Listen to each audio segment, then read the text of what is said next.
बनेगी बिगड़े काम, जय श्री राम। सबसे सुंदर नाम, जय श्री राम। पूरा जो देश है वो राम रंग में रंगा हुआ है और बहुत सारे लोग अपनी अपनी तरफ से अपनी भक्ति व्यक्त कर रहे हैं। और मैं एज ए सिंगर मैंने सोचा कि मैं भी अपनी भक्ति की जो एक लहर चल रही है उसमें अपना भी एक रंग डालूं। अगर आप अच्छे कर्म करते हैं तो वहाँ पर राम जी मौजूद होंगे ही होंगे। उनका जो पूरा चरित्र है, जो उनकी पूरी जीवन कथा है, उसमें भी आप बहुत सारे ऐसे इवेंट्स देखेंगे, बहुत सारी ऐसी सीखने की बात है जहाँ पर वो दूसरों को एक तरह से महसूस करवाते हैं अपने बारे में या दूसरों की मदद करते हैं। उस जन्मभूमि का उस भूमि का जो हक है वो उससे मिले और वहाँ पर राम का ही वास था, राम का ही वास है और राम जी का ही वास होगा।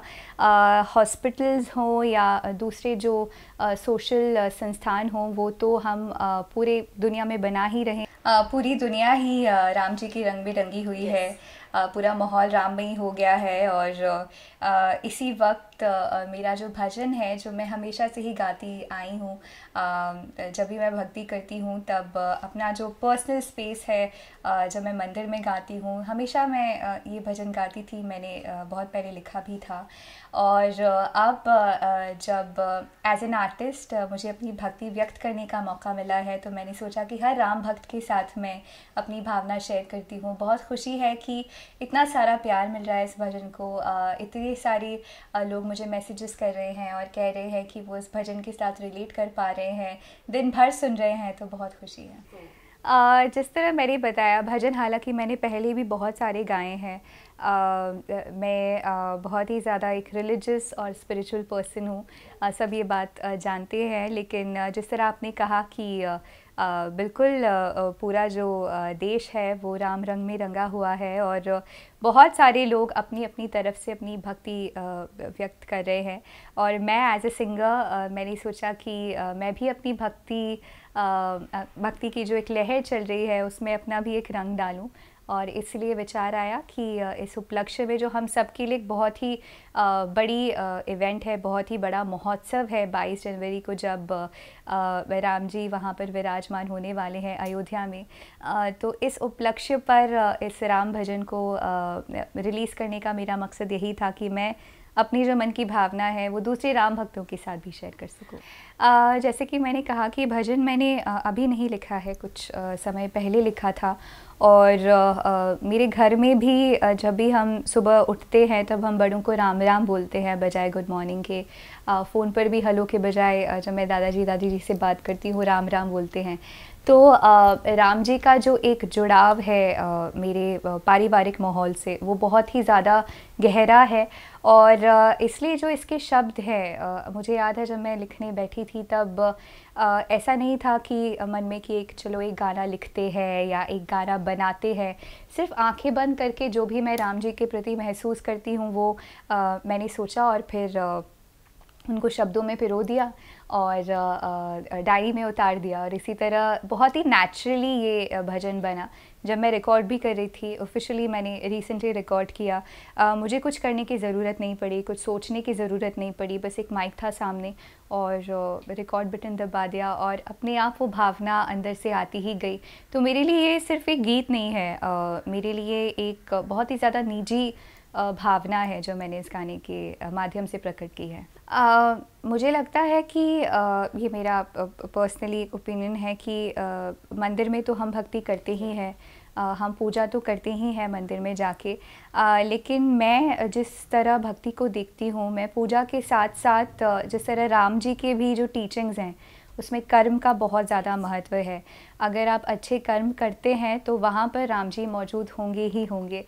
उनका जो पूरा चरित्र है, जो उनकी पूरी जीवन कथा है, उसमें भी आप बहुत सारे ऐसे इवेंट्स देखेंगे, बहुत सारी ऐसी सीखने की बात है जहाँ पर वो दूसरों को एक तरह से महसूस करवाते हैं अपने बारे में या दूसरों की मदद करते हैं, मुझे लगता है कि ये एक भक्ति करने का तरीका है जो मैं अपने जीवन में अपनाती हूँ। मुझे लगता है कि जब मेरी वजह से किसी के चेहरे पर मुस्कान आती है तो वहाँ पर राम जी मुस्कुराते हैं। जब मैं किसी भूखे को खाना खिलाती हूँ तो वहाँ पर मैं राम जी को भोग लगाती हूँ। तो मेरे लिए ये एक भक्ति का सोर्स है। और इसीलिए जब मैं राम भजन का वीडियो डिज़ाइन कर रही थी तब मैंने सोचा कि ये मेरे लिए एक बहुत ही पर्सनल भक्ति का रिप्रेजेंटेशन है। तो मैं जिस तरह से भक्ति की भावना देखती हूँ, आप मुझे मंदिर में खड़े हुए राम जी की पूजा करते हुए भी पाएंगे, साथ ही साथ हमारी गौ माता को खाना खिलाते हुए या छोटे बच्चों का पेट भरते हुए भी पाएंगे, और ये सब मेरे लिए भक्ति के रूप हैं। 22 जनवरी शायद मैं जा रही हूँ अयोध्या, जहाँ लोगों ने ये रखा सोशल मीडिया पे कि इनवाइट आया है, हम ये भी जानना चाहिए इनवाइट आया है आपको? मैं ज़्यादा तो कुछ इस बारे में बोल नहीं सकती, लेकिन मेरी बहुत इच्छा है अयोध्या जाने की, और मैं होपफुली 22 को वहीं पर रहूँगी।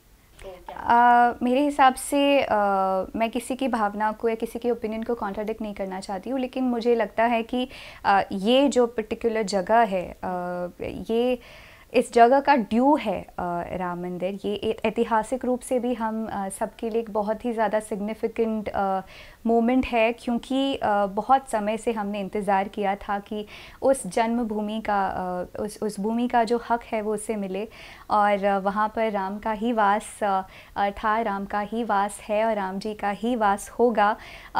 हॉस्पिटल्स हों या दूसरे जो सोशल संस्थान हों, वो तो हम पूरे दुनिया में बना ही रहे हैं, वो भी राम जी की ही कृपा है। लेकिन अयोध्या में राम जी का वास होना है ही, और हम आई थिंक इंसानी रूप से बहुत छोटे हैं तय करने के लिए कि कहाँ क्या होगा। अल्टीमेटली राम जी की जहाँ मर्ज़ी होती है वहाँ पर वही होता है। बनेगी बिगड़े काम जय श्री राम, सबसे सुंदर नाम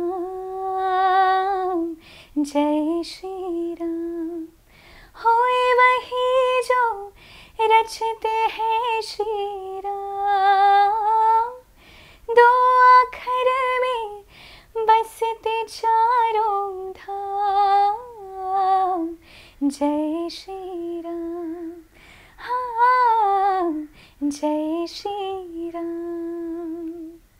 बनेगी बिगड़े काम